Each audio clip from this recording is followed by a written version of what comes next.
You are watching BNS News.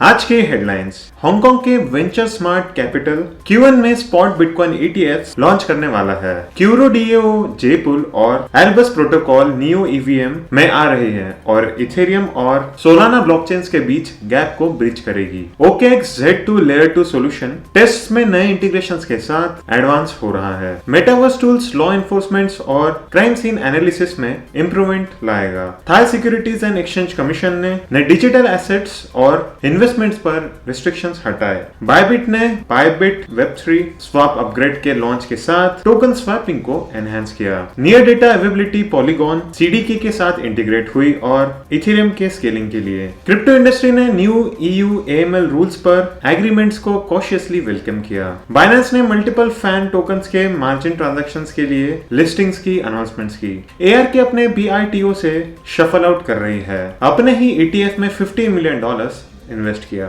L2 blockchain base ने अपना spot faded DeFi activity के बीच top 10 का spot खो दिया। टॉप इथेरियम वेल ने अभी ही $8.9 मिलियन इथेरियम में इन्वेस्ट किए।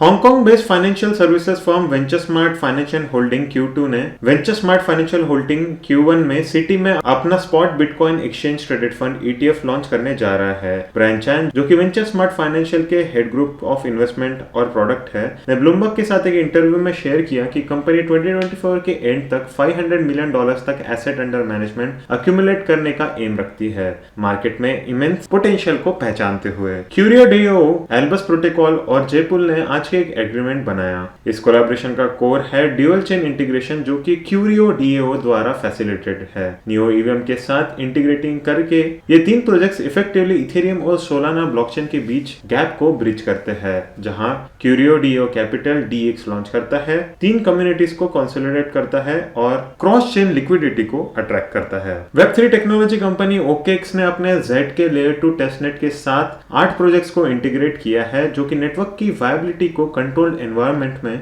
डेमोन्स्ट्रेट करते हैं। Metaverse platforms law enforcement training और क्राइम सीन प्रिजर्वेशन और एनालिसिस के लिए एक वैल्यूएबल टूल बन सकते हैं। इंटरपोल के मेटावर्स एक्सपर्ट ग्रुप द्वारा रिलीज किए गए एक व्हाइट पेपर के मुताबिक थाईलैंड के सिक्योरिटीज रेगुलेटर ने रिटेल इन्वेस्टर्स पर real estate based digital tokens में इन्वेस्ट करने के रिस्ट्रिक्शंस को हटा दिया है। Thai securities and exchange commission ने कहा कि डिजिटल एसेट एंटिटीज जो दूसरे बिजनेस में डाइवर्सिफाई करना चाहते हैं, उन्हें इसका पहले अप्रूवल लेना पड़ेगा। दुनिया के third largest cryptocurrency exchange by volume Bybit ने डिसेंट्रलाइज्ड फाइनेंस रिवॉल्यूशन में एक सिग्निफिकेंट स्ट्राइड लाया है।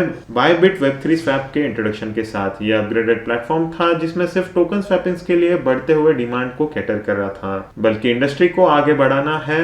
यूजर्स को वेरियस ब्लॉकचेन्स नेटवर्क्स के अक्रॉस टोकन्स को सीमलेसली एक्सचेंज करने के लिए सिक्योरिटीज और यूजर फ्रेंडली एनवायरनमेंट भी ये प्रोवाइड करता था। नियर डे का लेवरेजिंग करके polygon developers data availability cost में सब्सटेंशियल रिडक्शंस का आनंद उठा सकते हैं, उनके रोलअप्स की ओवरऑल एफिशिएंसी को एडवांस और एनहांस करते हुए। क्रिप्टो इंडस्ट्री के पार्टिसिपेंट्स चिंता कर रहे हैं कि यूरोपियन यूनियन पॉलिसी मेकर्स द्वारा agreed new anti money laundering loss traditional financial institutes पर लागू होने वाले मेजर्स से ज्यादा स्ट्रिंजेंट हो चुके हैं।